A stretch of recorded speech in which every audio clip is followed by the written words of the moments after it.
तो बुलेटिन की शुरुआत करेंगे सीएनबीसी आवाज की बिग बजट एक्सक्लूसिव खबर के साथ। इंफ्रा प्रोजेक्ट में देरी पर इन्वेस्टर्स को नुकसान नहीं झेलना होगा। सूत्रों से हमें जानकारी मिल रही है कि बजट में इंफ्रा प्रोजेक्ट में देरी पर इसकी भरपाई के लिए खास फंड का ऐलान किया जा सकता है।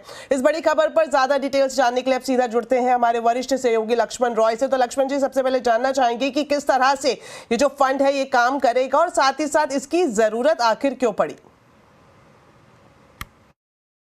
देखिए, इसकी ज़रूरत इसलिए पड़ी क्योंकि जो बड़े बड़े इंफ्रास्ट्रक्चर प्रोजेक्ट होते हैं वहाँ अभी भी निजी निवेशकों की दिलचस्पी उतनी नहीं है जितनी की ज़रूरत है। और जब इसका अध्ययन किया गया तो ये पाया गया कि निजी निवेशक जो होते हैं उनको कई बार इस बात की चिंता सता रही होती है कि बड़े बड़े इंफ्रास्ट्रक्चर प्रोजेक्ट हुए वो किसी वजह से अगर अटक गया तो उनकी बहुत भारी रकम जो है वो फंस जाती है। इस वजह से वो हिचकते हैं ऐसे प्रोजेक्ट में पैसा लगाने से।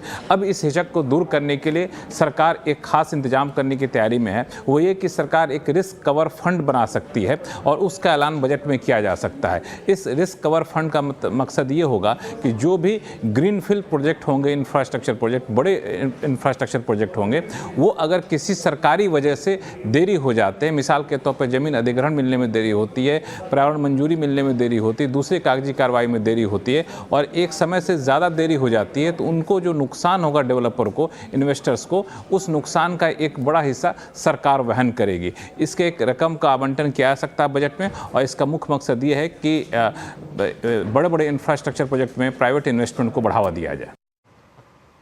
जी, शुक्रिया लक्ष्मण जी इस एक्सक्लूसिव खबर पर पूरी जानकारी दर्शकों को देने के लिए। तो चलिए बढ़ते हैं आगे और आपको बता दें कि सीएनबीसी आवाज पर हम लगातार बजट से पहले हर एक वर्ग की आवाज वित्त मंत्री तक पहुंचा रहे हैं और इसी कड़ी में आज सीनियर सिटीजन क्या चाह रहे हैं आने वाले बजट में, ये इनकी मांगे क्या हैं, जानने के लिए सीएनबीसी आवाज की बजट यात्रा दिल्ली के साउथ एक्स मार्केट पहुंची है। वहां पर क्या कुछ लोगों की मांग है, क्या उम्मीद है खासतौर पर सीनियर सिटीजन की, आइए आपको दिखाते हैं। बजट यात्रा में हम आ चुके हैं दिल्ली के साउथ एक्स मार्केट में और यहाँ लोगों से पूछेंगे कि वो बजट से क्या चाहते हैं। क्या चाहते हैं? हमारी उम्मीद ये है कि टैक्स कम तो कर नहीं सकते ये लोग, क्योंकि मुफ्त की रेवड़ियाँ इतनी बढ़ रही हैं, कम करने की गुंजाइश है ही नहीं, स्कोप ही नहीं है, तो कम से कम बढ़ाए ना। ये तो है निर्मला सीतारमण जी के लिए और मोदी जी के लिए है कि आयुष्मान भारत जो योजना है वो दिल्ली में भी लागू कराए, जैसे मर्जी कराए लागू। क्योंकि इलाज बहुत महंगे हैं, मेडिकल बहुत महंगा है मेडिकल, हम जैसे लोगों के लिए इतना पैसा अरेंज करना बड़ा मुश्किल हो जाता है। सब कुछ ठीक रहे, ज्यादा आगे महंगाई ना बढ़े बस। हाँ। महंगाई ना बढ़े। मैडम, आपको भी लगता है महंगाई बढ़ गई है, उस पर कंट्रोल करने की जरूरत है? हम तो एक ही घर से हैं, महंगाई तो महंगाई है, कम होनी चाहिए, सबके लिए है, सबके लिए है। पैसे वाले उनको तो कोई फर्क नहीं पड़ता, जो बड़ा आदमी है वो भी खरीद सकता है, बीच गरीब भी खरीद सकता है, बीच वाला मर जाता है। ये जो स्लैब है छोटे लोगों का, जो 5 लाख का जो स्लैब है, इसे मिनिमम बढ़ा के मिनिमम कम से कम 7.5 और 8 किया जाए, जिससे छोटे वर्ग के जो लोग हैं, जो प्राइवेट सेक्टरों में जो काम कर रहे हैं, उनका डिडक्शन ना हो और वो इससे लाभान्वित हों। और दूसरी चीज, ग्रामीण क्षेत्रों में हम लोगों के पास तो खेती बाड़ी भी है, तो ग्रामीण क्षेत्रों में भी ये जो उर्वरक है, खाद है, इस पे छूट का विशेष ध्यान दें। इस पे छूट का विशेष ध्यान दें और जो बीज प्रोवाइड किए जाते हैं, ये गवर्नमेंट जो प्राइवेट सेक्टर में जो बीजों को दे रही है, ये बीज गवर्नमेंट खुद ही कुछ कंसेशन से प्रोवाइड करा है। दिल्ली में पोल्यूशन की सीरियस प्रॉब्लम है, ये कोई भी पॉलिटिकल पार्टी इसको अटेंड नहीं कर रही, फ्री बीज दे जा रहे हैं, बट पोल्यूशन के लिए एक मैसिव इंफ्रास्ट्रक्चर क्रिएट करना चाहिए ताकि दिल्ली की जितनी पॉपुलेशन है उसको कुछ आराम मिले। इतना हम लोग अपने मेडिकल एक्सपेंसेस कर रहे हैं, इतनी तकलीफ हो रही है, ये ध्यान मैडम निर्मला को जरूर देखना चाहिए। जो सीनियर सिटीजन है उनको एफडी के ऊपर ज्यादा इंटरेस्ट मिले, क्योंकि सीनियर सिटीजन्स का जो इंटरेस्ट रेट है वो इतना ज्यादा नहीं है, 8% से तो ज्यादा होना चाहिए। और दूसरा, जैसे इन्होंने बोला, पॉल्यूशन के ऊपर होना चाहिए, इन्फ्लेशन कम होनी चाहिए, हर चीज में बहुत ही महंगाई हो रही है, हर चीज के रेट बढ़ रहे हैं, हमारा जो डोमेस्टिक बजट है वो भी बहुत हिल जाता है इस वजह से। तो चलिए साउथ एक्स में जो लोग आ रहे हैं वहां पर आपने जाना कि वो आने वाले बजट से क्या उम्मीद कर रहे हैं। अब आपको लेकर चलते हैं दिल्ली के दिल कनॉट प्लेस में। यहां पर जो मिडिल क्लास के लोग हैं उनकी ये मांग है कि आने वाले बजट में इनकम टैक्स स्लैब में कुछ बदलाव किए जाए। उन्होंने रियायत की मांग की है। आइए दिखाते हैं उन लोगों की बजट विश लिस्ट। सीएनबीसी आवाज की स्पेशल कवरेज बजट यात्रा में इस वक्त हम पहुंचे हैं दिल्ली के दिल यानी कनॉट प्लेस में, और कनॉट प्लेस में हमारे साथ कई सारे लोग मौजूद हैं जिनसे हम बजट पे उनकी उम्मीदें पूछेंगे, क्योंकि बजट 1 फरवरी को पेश होने वाला है और महज 2 हफ्ते से भी कम का समय रह गया है। तो लिहाजा हम यहाँ पर जो लोग मौजूद हैं उनसे जानते हैं कि उनकी बजट को लेकर क्या एक्सपेक्टेशन। सबसे पहले मैं आपसे पूछना चाहूंगा, बजट आने वाला है, हर साल आता है बजट, लेकिन इस बार का बजट क्या स्पेशल, आप क्या डिमांड करते हैं कि इस बार बजट में होना चाहिए? देखिए, इसके पहले भी जो बजट रहा है बहुत ही संतोषजनक नहीं रहा है और लोगों में बड़ी निराशाएं रही हैं। एक तो सीनियर सिटीजन्स के लिए कुछ नहीं किया गया है बजट में, कोई विशेष राहत नहीं मिली है, और इसके अलावा महंगाई तो चरम सीमा पर है। गैस सिलेंडर के दाम वगैरह जो है कितने बढ़ते जा रहे हैं कि उस पर कोई जो है एक पॉलिसी नहीं बनी है।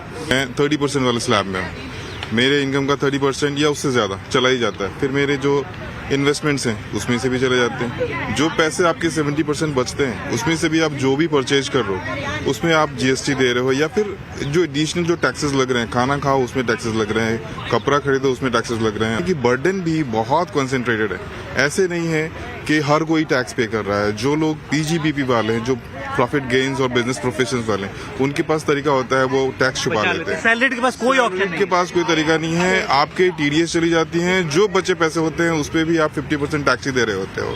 देखो, सबसे ज्यादा तो मार जो है गृहिणी को ही पड़ती है जब भी कोई बजट आता है, लेकिन फिर भी वो करती है क्योंकि चलना तो है ही। अब जैसे अब सर ने बोला कि भाई जैसे हम रिटायर्ड हैं तो अब उसके बाद हमने सारी सैलरी पे टैक्स दिया, उसके बाद जो पैसा हमें मिलता है उसको हम कहीं और इन्वेस्ट करते हैं तब भी उस पर टैक्स लगता है। एफडी कराते हैं तो भी टैक्स लगता है। प्रॉपर्टी खरीदते हैं तो वो 1 नंबर की पेमेंट वहाँ दी होती है, लेकिन अगर उसको हम फिर करेंगे तो फिर उस पर टैक्स लगेगा। बजट सरकार को इस तरह पेश करना चाहिए कि हर कास्ट के, मिडिल क्लास से लेके हाई क्लास वाले को सबको बेनिफिट होना चाहिए, सबके लिए सुविधाजनक होना चाहिए। जो जीएसटी इन्होंने लगा रखा है दवाइयों के ऊपर, एक आदमी बीमार है उसके लिए दवाई लेने जाते हैं उस पे इन्होंने जीएसटी, स्टेट गवर्नमेंट भी और आपका गवर्नमेंट ऑफ इंडिया भी दोनों, और साथ ही साथ आप कोई भी आइटम बाजार से परचेज करते हैं उस पे जीएसटी, और जो आप इंश्योरेंस पे करते हैं उस पे जीएसटी। सबसे बड़ी समस्या आज जो आम आदमी के सामने खड़ी है वो जीएसटी की है। अगर ये बजट ला रहे हैं उस बजट के अंदर इनको जीएसटी कहाँ लगना चाहिए? जहाँ पे सिनेमा हॉल पीवीआर बने हुए हैं, जहाँ पे शराब की बोतलें बिक रही हैं, जहाँ पे सिगरेट्स महंगी बिक रही हैं, वहाँ पे जीएसटी लगना चाहिए। जो हवाई यात्रा है वहाँ जीएसटी। लो क्वालिटी जो बेचारे गरीब आदमी हैं जिन्होंने ताज़ा कमाना, ताज़ा खाना, और सर कोई आदमी अगर 10 रुपए बचा के बैंक में रखता है उसकी एफडी पे आप टीडीएस काटते हैं। सबसे बड़ी समस्या आज गरीब आदमी जीएसटी से भुगत रहा है। तो बजट पर हमारी खास कवरेज के बाद अब आपको बताते हैं बाजार का पूरा हाल। निफ्टी वीकली एक्सपायरी पर बाजार में उतार चढ़ाव रहा। सेंसेक्स निफ्टी लगातार दूसरे दिन बढ़त पर बंद हुआ। सेंसेक्स की बात करें तो 115 पॉइंट चढ़कर 76,520 पर और निफ्टी 50 पॉइंट चढ़कर 23,205 पर बंद हुआ। वहीं 2 दिनों की गिरावट के बाद मिड कैप स्मॉल कैप में तेजी दिखाई दी। पेडिग्री एडवाइजर के फाउंडर दिलीप भट्ट का कहना है कि बाजार में थोड़े समय में रिकवरी दिख सकती है। सीएनबीसी आवाज से खास बातचीत में दिलीप भट्ट ने मौजूदा बाजार में निवेश की रणनीति पर बातचीत की। आइए आपको सुनाते हैं।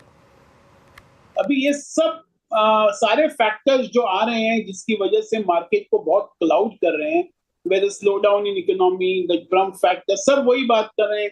और अभी भी यहाँ पर जो uncertainty and the volatility in the earnings of the companies, mixed, बहुत ही मिक्स्ड बैग है। थोड़े बहुत अच्छे हैं, थोड़े बहुत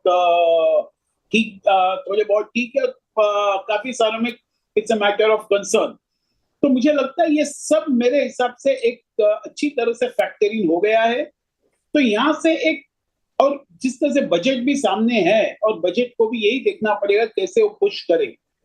बट ये इसमें भी कोई दो राह नहीं है कि market is uncertain, there is a lot of uncertainty and market does not like uncertainty. Acknowledge करना पड़ेगा कि one should not be in a hurry to buy in this market. One can wait, I think up to 31 March 15 April तक ये market आपको अच्छा मौका देगा pick and choose करने का।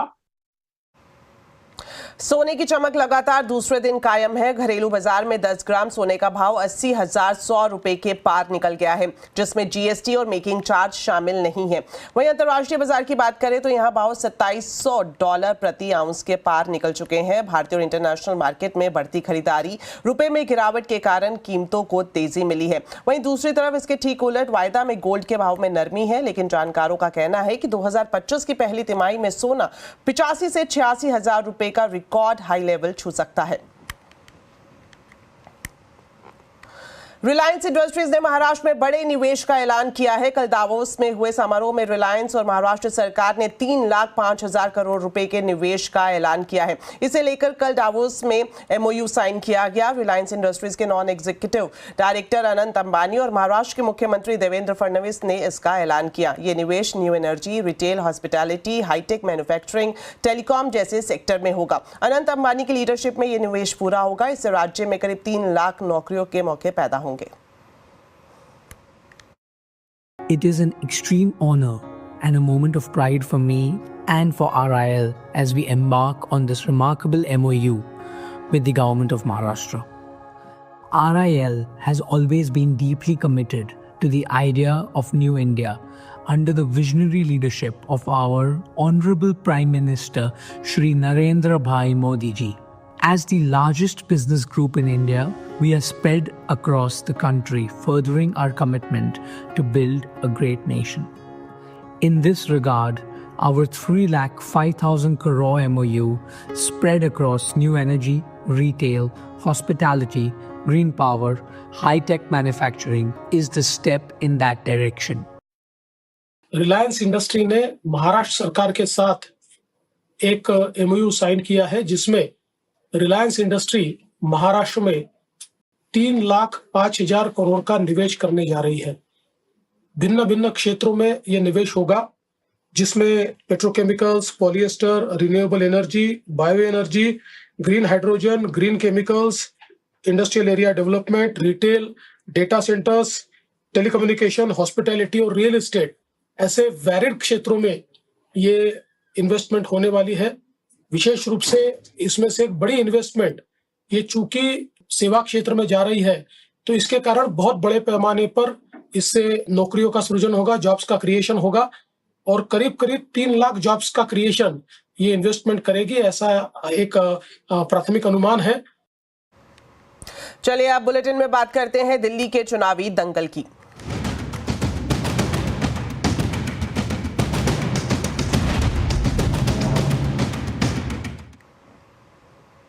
तो दिल्ली चुनाव में आम आदमी पार्टी के संयोजक अरविंद केजरीवाल ने आज एक और ऐलान किया। उन्होंने कहा कि अगले 5 सालों में आपकी सबसे बड़ी प्राथमिकता युवाओं के लिए रोजगार और नौकरियां पैदा करने की होगी। उनकी टीम रोजगार दिलाने की योजना पर काम करेगी। हमारे बच्चे पढ़ लिख के घर बैठे हैं, रोजगार ढूंढ रहे हैं। इनमें कुछ बच्चे कई बार गलत संगत में पड़ जाते हैं, और जब गलत संगत में पड़ जाते हैं तो उसके बाद अपराध के क्षेत्र में चले जाते हैं। उनको वापस लाना बड़ा मुश्किल हो जाता है। आज सबसे ज्यादा बेरोजगारी की वजह से परिवार पीड़ित हैं, दुखी हैं। मेरी सबसे टॉप प्रायोरिटी अगले 5 साल में होगी बेरोजगारी को दिल्ली से दूर करना, अपने बच्चों के लिए रोजगार का इंतजाम करना। किस तरह से बच्चों को रोजगार दिलाया जाए, इसकी पूरी प्लानिंग के ऊपर मेरी टीम तैयार कर रही है। हमारी बहुत अच्छी टीम है हम लोगों के पास। वहीं दिल्ली चुनाव में आम आदमी पार्टी कांग्रेस पर हमलावर है। दिल्ली की मुख्यमंत्री आतिशी ने न्यूज 18 इंडिया से एक्सक्लूसिव बातचीत में बीजेपी और कांग्रेस पर मिलकर चुनाव लड़ने का आरोप लगाया। कांग्रेस पार्टी के प्रत्याशी संदीप दीक्षित जी और बीजेपी के प्रत्याशी प्रवेश वर्मा जी सुर में सुर मिला के, ताल में ताल मिला के चुनाव लड़ रहे हैं। तो दोनों एक ही बातें करते हैं, एक कंप्लेंट करता है, दूसरा उस पर कार्रवाई करवाता है। एक सुबह 10 बजे प्रेस कॉन्फ्रेंस करता है तो दूसरे 12 बजे प्रेस कॉन्फ्रेंस करता है।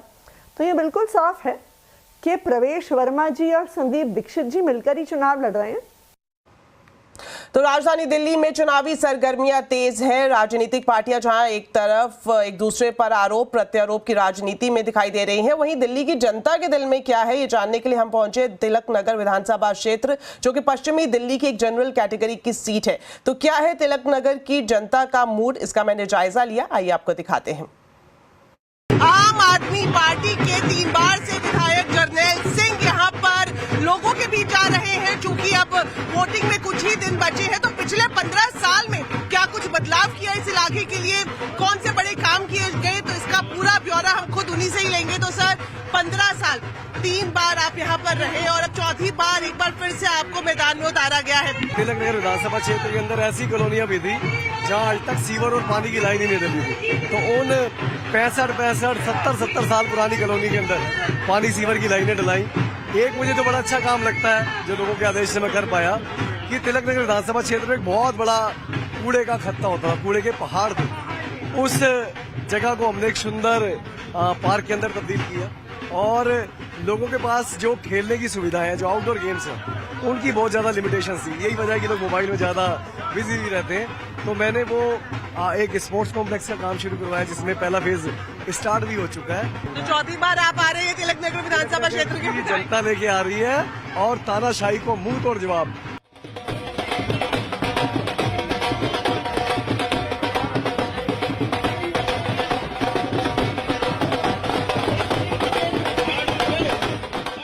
जनता से जानते हैं कि पिछले सालों में क्या काम हुआ है, उनके इलाके का कितना विकास हुआ है, क्या कुछ इनको और कमियां लगती हैं जिस पर काम करने की जरूरत है। ये सब सवालों के जवाब हम इन्हीं लोगों से जानेंगे। कि अपने काम के दम के ऊपर ये वोट मांग रहे हैं और वो केजरीवाल जी भी कहते हैं भाई कि अगर हमने काम किया तो हमें वोट दो। जनता ने ही उन्हें चुना है, जनता के ही वो विधायक है। कितनी बार आप उनसे मिली हैं? क्या उनसे मिलना, उनसे बातचीत करना, अपनी समस्याएं रखना आसान है, या फिर आपको लगता है कि फोन करो और वो अवेलेबल नहीं रहते? नहीं, जब मिलने जाते हैं, टाइम लेके जाते हैं हम लोग, तो सबसे अच्छे से आराम से मिलते हैं और बात सुनते हैं। अच्छा, इस इलाके में जब मैं दूसरे लोगों से बात कर रही थी तो कहीं ना कहीं मुझे ये दिखा कि रात को जो सेफ्टी सिक्योरिटी है वो एक कंसर्न है। चेन स्नैचिंग हो रही है, मोबाइल स्नैचिंग हो रही है। तो इस लिहाज से आपको लगता है कि विधायक को और ज्यादा आगे आकर इन सब चीजों की तरफ भी ध्यान देना चाहिए कि जो महिलाएं हैं वो सुरक्षित रहें, लोगों की किसी चीज की जान माल की हानि ना हो? बिल्कुल इन बातों को देखकर विधायक जी को ये जरूर सोचना चाहिए, क्योंकि हमारा गेट एक सबसे बड़ा पर्पस था जिससे हमारे यहाँ की चोरियां बहुत होती थी। उन्होंने हमारा काम किया, मोस्ट वेलकम, हम उनका अभिनंदन करते हैं। और हम लोग ये चाहते हैं कि आगे आने वाले काम जो भी है हमारे, वो प्लीज जरूर करें। और वो हमारी बातों को सुना, हमने उनसे टाइम लिया, उनके पास गए और आए। हाँ, हम लोग अपने दूसरे एमसीडी वालों के पास भी गए, उनको हमने बहुत रिक्वेस्ट करी। जैसे हमारे यहाँ पे पेड़ों का काम बहुत था, कटिंग का, लेकिन उन्होंने नहीं करवाया। हम कुछ 8-10 लेडीज ने मिलके उसको हमने अपनी पर्ची लगाई, एप्लीकेशन लगाई, हम लोग वहाँ जाके देख के आए फॉरेस्ट डिपार्टमेंट में, उसको हमने अभी कंप्लीट कराया। अच्छा, ये बताएं, ये तो जो सिटिंग एमएलए हैं उनके बारे में आप लोगों ने बातचीत की। अगर दूसरी पार्टियों की बात करें तो और भी उम्मीदवार मैदान में है, कोई कुछ कहना चाहेगा उनके बारे में? जो काम करेगा वो वोट लेगा। अब जनता अवेयर हो चुकी है। जनता वो नहीं है कि 4 साल बाद जो हमारे एमएलए आ रहे हैं या काउंसलर आ रहे हैं या एमपी आ रहे हैं तो हमें बोल रहे हैं अभी वोट देनी, वो मतलब नहीं है। जो को काम करेगा उसको वोट पड़ेगा। इससे पहले जो श्वेता सैनी जी जो बीजेपी से खड़ी हुई है, वो हमारे यहीं से काउंसलर भी थी। उसके बाद वो जब हटे तो उनकी जगह हरीश ओबराय जी बने। तो आपके सामने ही मैडम पार्क की हालत देख लीजिए, किस मुंह से वोट मांगने आ रहे हैं। इस तरह से यहाँ के लोगों ने बताया, लेकिन बावजूद उसके उनके काम से नाखुशी फिलहाल दिखाई दे रही है। तो उम्मीद की जा रही है कि ये जो जनता है ये काम पर वोट देगी और जिसको ये वोट मिलेगा वही इस कुर्सी का भी हकदार होगा। दीपाली नंदा, दिल्ली। तो दिल्ली में कौन है किंग मेकर? आज आवाज अड्डा में इसी पर होगी बड़ी चर्चा। शाम 7:57 पर जरूर देखिए।